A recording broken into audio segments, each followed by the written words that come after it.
हम लोग सुभाषित रत्नान नामक पाठ के अंतर्गत आप लोगों को कुल 8 श्लोकों का संग्रह प्रस्तुत किया गया था और 8 श्लोकों के संदर्भ और उसके अनुवाद बताया गया था। ठीक, अब आइए हम लोग 9वें श्लोक की तरफ चलते हैं, जो इस प्रकार से लिखा है कि सहसा विदधीत न क्रियाम अविवेक परम आपदाम पदम। या इसको डायरेक्टली पढ़ सकते हैं कि सहसा विदधीत न क्रियाम अविवेक परमापदाम पदम वृणीते ही विमृश्य कारिणम गुणलुब्धा स्वयमेव संपद। समझ आया? अभी ध्यान दीजिएगा, यह जो श्लोक आप सहसा विदधीत न क्रियाम पढ़ रहे हैं, यह श्लोक बड़ा महत्वपूर्ण श्लोक है और परीक्षा में तो आता ही है, उसके साथ साथ भी कुछ इसमें इम्पोर्टेंसी है। ठीक है, जैसे यह श्लोक किसने लिखा, ऐसे श्लोक का क्या कारण है लिखने का, इसका यह श्लोक लिखने का एक प्रयोजन, यह श्लोक लिखने का एक प्रयोजन था। आइए मैं आपको बताता हूँ, पहले इसका अर्थ हम जान लेते हैं। देखिए लिखा है, संदर्भ जानते हैं ना, प्रस्तुत संस्कृत श्लोक हमारी पाठ्य पुस्तक हिंदी अनिवार्य संस्कृत न लिख करके हम क्या लिखेंगे, संस्कृत दिग्दर्शिका में वर्णित सुभाषित रत्नानी नामक पाठ से दिया गया है। ठीक, अब देखिए लिखा है कि सहसा, सहसा मतलब होता है अचानक, अचानक मतलब बिना, ध्यान देना। सहसा विदधीत न क्रियाम, क्रियाम माने होता है कार्य, क्रिया मतलब कार्य, कार्य। व्यक्ति को सहसा न क्रियाम, अचानक कार्य नहीं करना चाहिए। और अचानक कैसा अचानक, लिखा है सहसा विदधीत, मिला, विदधीत का मतलब होता है करना चाहिए, और सहसा मतलब बिना विचार किए हुए।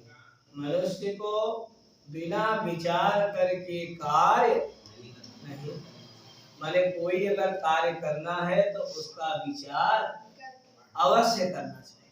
ध्यान दीजिएगा, मनुष्य को यदि कोई कार्य करना है तो उसको पहले विचार लेना चाहिए कि क्या यह कार्य करना हमारे लिए उचित है या अनुचित है, सही है या नहीं सही है, इसको करने से हमें कितना लाभ होगा, कितना हानि होगा। ये तमाम प्रकार की बातें अगर आप नहीं सोचेंगे तो फिर समझ लीजिए वो कार्य का प्रयोजन आपका विनष्ट भी हो सकता है। ध्यान देना, अभी हम अनुवाद बता रहे हैं, फिर इस श्लोक का भावार्थ बताते हैं। इस श्लोक की उत्पत्ति कहाँ से हुई, इस श्लोक को लिखने के लिए कौन प्रेरित हुआ, कौन लिखा या श्लोक क्यों लिखा, इस पर हम लोग मंथन अभी 2 मिनट बात करते हैं। तब तक पहले इसका अनुवाद समझ लेते हैं। लिखा है देखिए कि मनुष्य को बिना विचारे हुए कार्य नहीं करना चाहिए। इतना समझ में आया नहीं? मनुष्य को लिखा है कि सहसा बिना विचार करके क्रियाम न कार्य नहीं करना चाहिए। और आगे क्या लिखा है, क्योंकि अविवेक परम आपदाम पदम, मिला। अविवेक का मतलब होता है अज्ञान, अज्ञान माने जो, ध्यान दीजिएगा, जहाँ ज्ञान न हो वही अज्ञान होता है। कहा जा रहा है कि अविवेक परम आपदाम पदम, अविवेक अज्ञान ही परम आपदा, आपदा मतलब संकट, सबसे बड़े दुख का क्या होता है? पद होता है, कारण। ध्यान देना, परम आपदा माने घोर संकट का, पद माने स्थान होता। इसलिए मनुष्य को कभी भी बिना विचार करके कार्य, हाँ, मनुष्य को बिना विचारे कार्य नहीं करना चाहिए, अर्थात विचार करके कार्य करना चाहिए। ध्यान देना, लिखा है सहसा विदधीत क्रियाम न, क्रियाम न माने नहीं करना चाहिए, विदधीत माने विचारे करना चाहिए, और सहसा मतलब बिना विचार करके, बिना विचार करके मनुष्य को कभी कार्य नहीं करना है। क्योंकि परम आपदाम पदम क्या? अविवेक, अविवेक, अज्ञान ही मनुष्य का सबसे बड़ा, अज्ञान ही मनुष्य का सबसे बड़ा क्या होता है? कारण होता है, स्थान होता है। इसलिए मनुष्य को बिना विचार किए हुए कार्य नहीं करना चाहिए। अज्ञान ही मनुष्य को सबसे घोर संकट में डाल देता। आगे क्या लिखा है? आगे लिखा है कि वृणुते ही, वृणुतों को रख देते हैं और आगे बढ़ते हैं। ही माने क्योंकि, क्योंकि विमृश्य कारण, विमृश्य कारण का मतलब होता है विचार करके कार्य करने वाले। ध्यान देना, विचार कर कार्य करने वाले व्यक्ति की गुण लुब्धा माने लोभी गुणों की संपत्तियां अर्थात लक्ष्मी, ध्यान देना, स्वयमेव वृणुते, स्वयं ही उसका चयन कर लेती है। अभी भाई जो विचार करके कार्य नहीं करेगा उसको पक्का है दिक्कत होगा, संकट में जाएगा। लेकिन जो व्यक्ति विचार करके मतलब ठोक बजाए के काम करता है, कभी भी उसकी कार्य योजना असफल नहीं होती है, और उसकी जो संपत्तियां हैं, लक्ष्मी है, वह उसके पास चली आती, उसका वर्ण कर लेती, उसको चुन लेती है। किसको? तो वही बताया गया कि बिना विचार करके व्यक्ति को कार्य नहीं करना चाहिए। परम अविवेक परम आपदाम पदम, क्योंकि अविवेक माने अज्ञान सबसे बड़े संकट का कारण होता है। और आगे लिखा है कि विमृश्य कारिणः, क्योंकि विचार करके कार्य करने वाले व्यक्ति के गुण लुब्धा संपदा, लोभी गुणों की संपत्तियां स्वयमेव, स्वयं ही वृणुते चयन कर लेती, अर्थात उसे चुन लेती और उसे धनवान बना देती। आ जाएगा। अब देखिएगा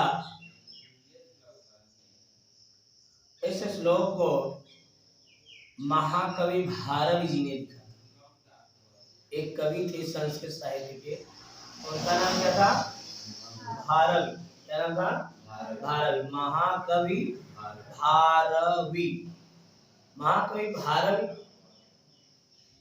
अपने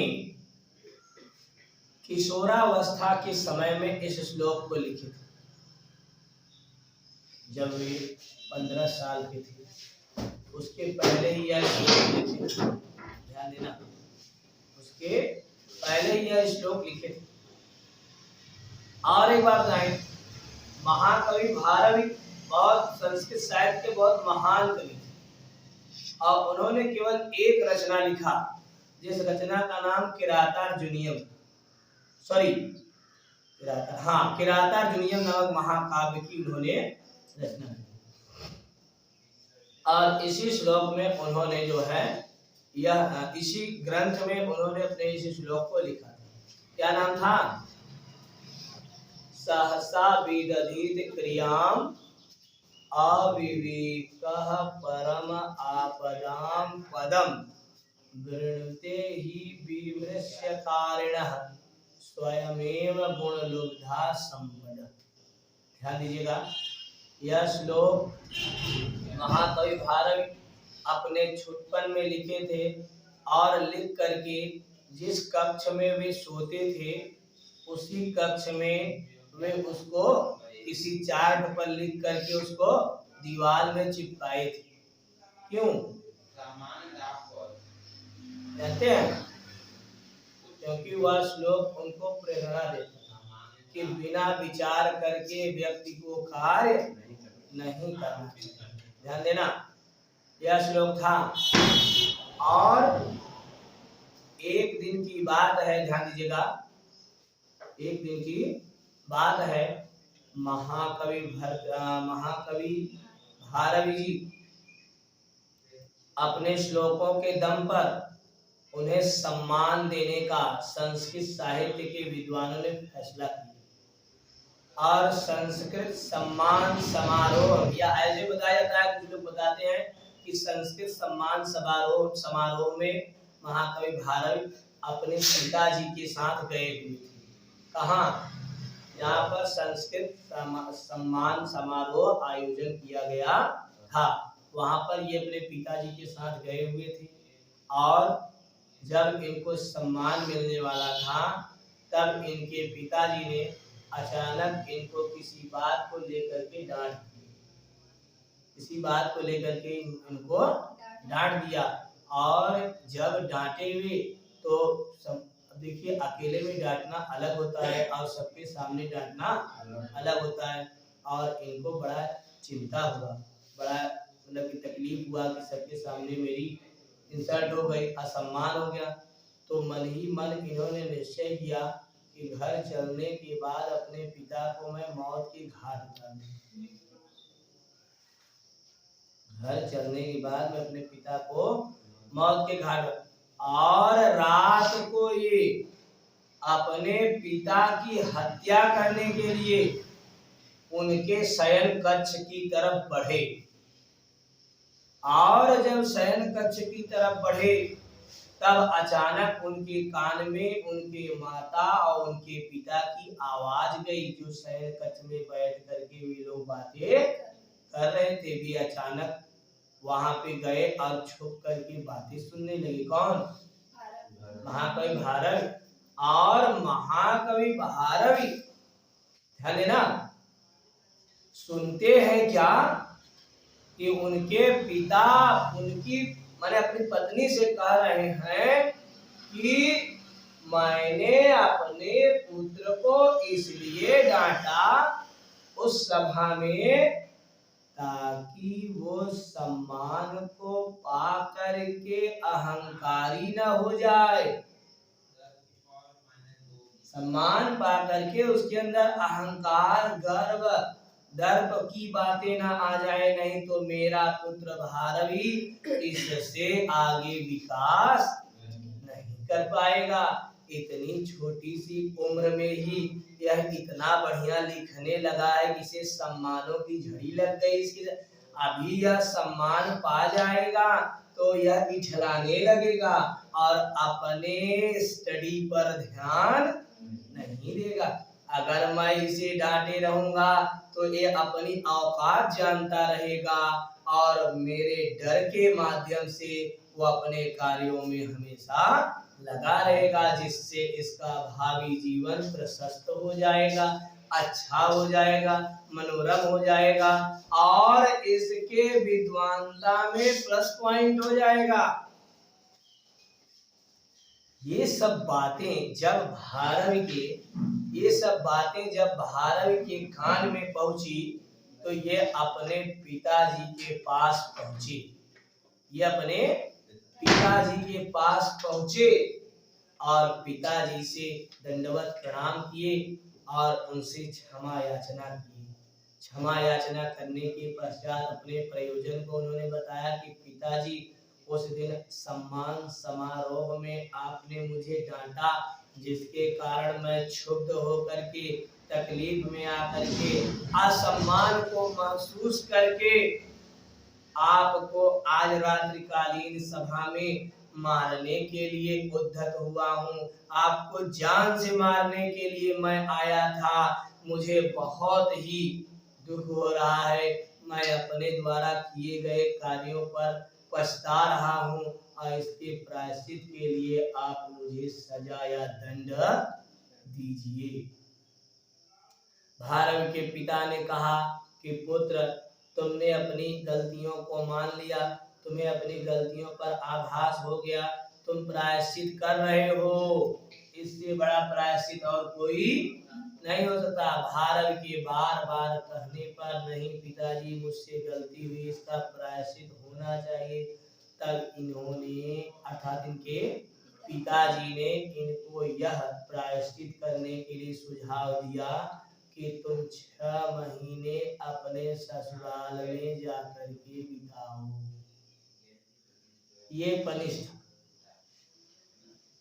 और अबे तक अच्छा बा, सब तो ठीक चला, ससुराली आनंद आए, 6 महीना रहे विवाह है, रोज पूरी पनीर मिले, मालपुआ मिले, है ना, आदर सत्कार मिलेगा। लेकिन भारत के पिता इतने चालाक थे, इतने बुद्धिमान थे कि पहले जो है ससुराल कोई जाता नहीं था जल्दी, और जाते भी थे तो इधर उधर एक आध दो पहर के लिए। और यहाँ इनका पिता ने कितने दिन था, 6 महीना अपने ससुराल नहीं है। इनको बड़ा लज्जा हुआ, लेकिन बेचारे करते क्या भाई, प्रायश्चित की बात थी, ये अपने ससुराल, हालांकि इनका विवाह हो चुका है तो ससुराल जा रहा है, नकली ससुराल तो होता है। तो ये जो है अपने ससुराल चले गए और वहीं पर 6 महीने रहे। इनके पिता बड़े स्मार्ट थे, वे जानते थे मेरा लड़का अगर ससुराल में जाएगा सबसे जो है दब के रहेगा, सबसे लजा के रहेगा, और उसको केवल एक ही काम सूझेगा, क्या, केवल अपनी विद्वता में निखार लाना। और वहीं पर उन्होंने अपनी एकमात्र रचना महाभारत पर, महाभारत के वन पर्व से एक रचना लिखी जिसका नाम किरातार्जुनीयम पड़ा।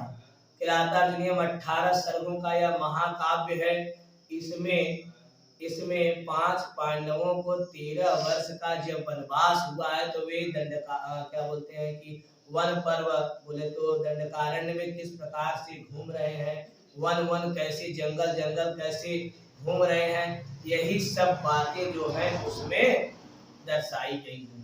यह 18 सर्गों का महाकाव्य है, महाभारत से लिया गया है। महाकाव्य भारत की यह एकमात्र रचना है। कभी कभी ऐसे प्रश्न कोई पूछ लेते हैं कि महाकवि भारत ने किरातार्जुनीयम नामक रचना कहाँ लिखी थी, तो क्या कहेंगे, अपने ससुराल में लिखे थे। तो उन्होंने ध्यान दीजिएगा, अब ये बात हो गई, मैंने आपको सुभाषित रत्नानि पाठ के 9वें श्लोक का जिक्र किया, जो लिखा है सहसा विदधीत क्रियाम अविवेका परमापदाम पदम ना, और आगे क्या लिखा था, यतो ही या वृणुते ही विवृश्य कारणम गुण लुब्धा स्वयमेव संपदा। ये कौन लिखा था, कब लिखे थे, जब वे बाल्यावस्था, किशोरावस्था, 15 वर्ष की अवस्था में थे, तब ये श्लोक की रचना किए थे और लिख करके अपने शयन कक्ष में चिपकाए थे। जब सो करके उठते तो पहले उसी को देखते थे, इससे इनको क्या मिलता था, एनर्जी मिलता था। क्यों, क्योंकि इस श्लोक में उन्होंने खुद लिखा था बिना विचार करके व्यक्ति को कार्य नहीं करना चाहिए, क्योंकि अज्ञान ही सबसे बड़ी विपत्ति का कारण होता है। और विचार करके कार्य करने वाले व्यक्तियों की लोभी गुणों की संपत्तियां स्वयं उसका चयन कर जाती, स्वयं उसको चुन लेती, वह लक्ष्मी के पीछे न भागी। अगर वह सही कार्य कर रहा है, सही ट्रैक पे कार्य कर रहा है, तो निश्चित तौर पर उसे उसकी लक्ष्मी स्वयं मिल जाएगी। अब समझ में आया, यह पाठ है और यह श्लोक है। इस श्लोक को ध्यान पूर्वक सारगर्भित श्लोक था, इसलिए इसको इतना ज्यादा लंबा खींचना पड़ा।